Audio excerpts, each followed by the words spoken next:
It begins with how we enter the kingdom. And their question was, who is the greatest in the kingdom? And that is a question that constantly comes up in Christian circles. Who is greater, this brother or that one? Who is the greatest person in the church?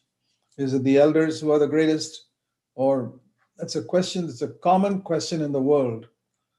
And it's not a question that should come up in the church. The greatest is Jesus, and there's no question about that. Our calling, all of us, is to, we are big, unfortunately, when we come into the church. And, excuse me, we are big when we come into the church. And we are to become smaller and smaller and smaller so that Christ can become greater. We must decrease so that he increases. And we have to come to the level of little children. Because it says here in verse 3, not just greatest, forget about greatest. If you are not converted and become like children, you're not even going to enter the kingdom of heaven. So we're not talking about the greatest now. They asked the greatest, but Jesus said, I'll tell you how you got to enter God's kingdom. And there are many things in a child we do not want to imitate. A child does a lot of foolish things. And that's why we are told in 1 Corinthians 14 that don't be like a child in thinking. 1 Corinthians 14:20. We must be mature in our thinking, he says there. But in the matter of doing something evil, something that will hurt other people, something that's going to speak against other people or do something that will, what is evil? Anything that will exalt you above another brother in the church, it's evil. Anything you do to try and prove that you're a little better, you're a little greater, or you try to do something, some ministry, or want to show that you sing better or preach better or anything, it's evil. Because a little baby in a cradle is got no thought of trying to show that he's better than anyone else. He's not even trying to show he's better than the other baby you saw yesterday. There's no question of comparison in the mind of a baby lying in a cradle. As they grow up, they develop these habits, and little children often compare themselves with others. Even when they act humble in their minds, they're thinking, I'm better than so, and so on.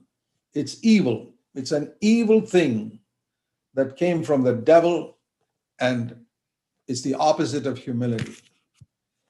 So this is what Jesus said is the greatest. We got to begin there if we want to understand what the Lord is trying to say in this chapter. Begin with, be like a little child who majors in humility. You know, in India, we have a lot of maid servants who work in the house. They very often work in a very hidden way. The masters and visitors and all never see them. And I have learned a lot through the years as I've meditated on what a child should be like, what a baby in a cradle is like, and what a hidden maidservant does behind the scenes, never allowing herself to be seen by visitors. And yet all the work, maybe all the cooking sometimes was done by that maidservant, or all the cleaning up of the house was done by the maidservant, but the master and mistress get the credit for it. Nobody knows it was a maidservant who did it all. Great person to meditate on, and there are many like that in India in our home. So it's been very profitable for me to meditate on what Jesus meant when he said, be like a servant, and what Jesus meant when he said, be like a child. A child is something we see all the time, and you can meditate on it. There's a lot more pride in us, my brothers and sisters, than we imagine. We can think you're very humble people, but ask God to show you, compare you with a little child, compare you with one of those hidden maidservants who never seeks prominence. And that's how the kingdom of God is going to be. And if we don't realize it now, we're going to get a tremendous shock when the Lord comes and we enter heaven and we find it's a completely different atmosphere from what we saw in the church. Completely different. And it should not be. A new covenant church should have more and more the atmosphere of heaven.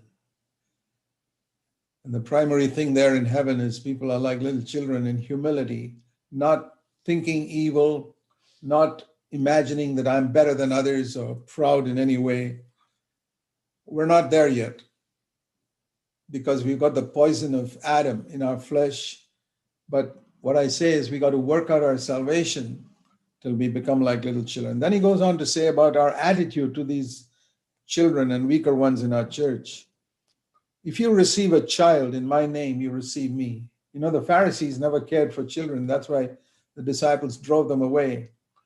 But Jesus cared for children. And the more we become like Christ, the more we will value little children, speak to little children respectfully, and not treat them like just unimportant members of the church. No, we value them. You receive one child in my name. You know, there are two people about that Jesus said you could receive. If you receive them, it would be like receiving him himself. One was in Matthew 10, he said about if you receive an apostle or in my name, it's like receiving me. He said to verse 40 to his apostles, anyone who receives you receives me. So you receive an apostle, you're receiving Christ, but there are very, very few apostles in the world. It's very difficult to find them. So you can't receive an apostle, but you can receive a child. He said the same thing he said about an apostle. He says in Matthew 18:5, if you receive a child in my name, and it doesn't have to be your child, you receive a child, you welcome and speak to a child, it's like talking to Jesus. Wonderful. I wonder if we are seeking to pursue that. And in contrast, if you do something or behave in such a way or speak in such a way that you stumble one of these little children, that means something they see you doing or speaking in a church meeting or in your home or towards some unknown child in the market or anywhere you see them, and they see the way you look at that child, or maybe it's a poor child or one who does something foolish, and you're the smart person, you don't do such foolish things, and you look down on that child. You know what Jesus said? If you do that, take a heavy millstone, tie it around your neck, and go and jump into the sea. And he specified it must not be a millstone, it must be a heavy millstone. And the margin of my Bible says it's the type of millstones that donkeys pull around when they're trying to grind the grain or something. Ooh, just make sure it's really heavy so that you don't come up from the bottom of the sea.